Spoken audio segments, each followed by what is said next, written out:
In the run up to the release of Toy Story 5, I'm reviewing all of the Toy Story movies, and then after its release, we'll do a ranking of the series. I'm also going to do a ranking of the Pixar movies as well. So, the original Toy Story, let's talk about it.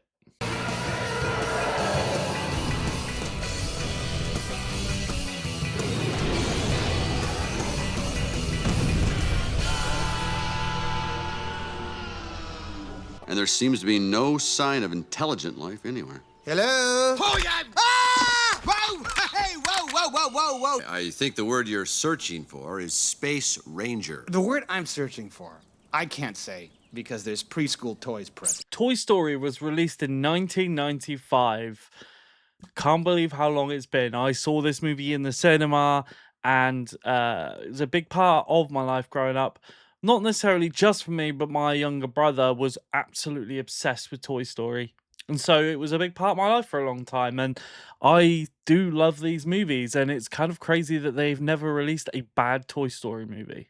Toy Story is an animated adventure comedy directed by John Lasseter, written by Joss Whedon, Andrew Stanton, Joel Cohen, and Alex Sokolow. This is the first entirely computer-generated animated feature film, which is pretty amazing. I think people forget about that. It's also the first feature film produced by Pixar. Stars the voices of Tom Hanks, Tim Allen, Annie Potts, John Ratzenberger, Don Rickles, Wallace Shawn, and Jim Varney. In a world where toys come to life, Toy Story follows an old-fashioned cowboy doll named Woody, who becomes jealous that a space cadet action figure Buzz Lightyear is replacing him as the favourite toy of their owner, Andy. And what an opening this movie has. I just remember seeing it for the first time like it was just yesterday.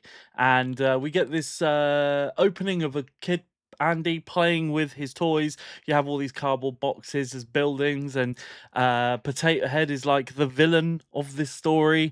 And it's just such an interesting way to introduce our characters without them actually performing the dialogue, but someone performing the dialogue on their behalf, but still building those characters. It's really impressive stuff. Now, while the animation has slightly dated in this one, it's still very watchable and still looks great. The amount of characters they have to introduce and juggle and flesh out is really one of the underrated elements of the entire series.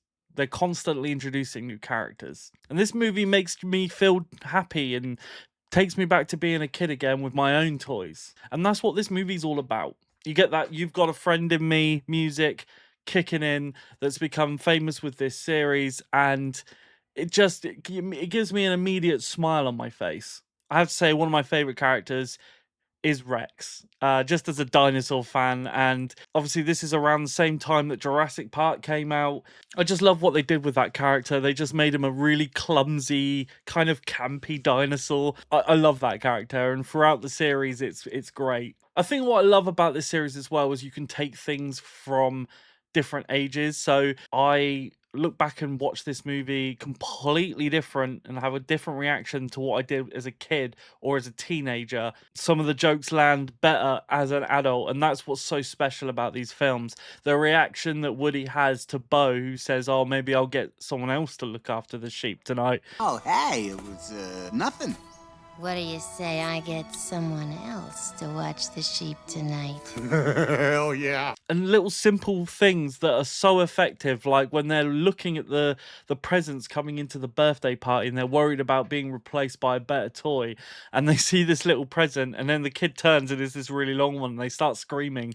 Like, it's just so simple and so effective. Even down to the army soldiers and the way they are portrayed with jumping out of the bucket of toys and sort of leading this campaign and carrying the walkie-talkie. Like, this is all in the opening of the movie, and it's just so fast-paced. I love the scene where the mum steps on one of the army figures, and then later he's like trailing behind, like, "Go on, go without me." It's genius. It's full on. Like, every sequence in this movie is really thought about and plays an interesting, important part of the thread of the plot. Constant character building, like Rex explaining he was from a company that Mattel bought out, and like I never picked up on that as a kid. He's explaining that Mattel did a company buyout, and he's from that company. And Woody calling Buzz Mr. Lightyear, like, Just things you don't pick up on as a kid. Plenty of movie references. There's a scene where a globe comes loose and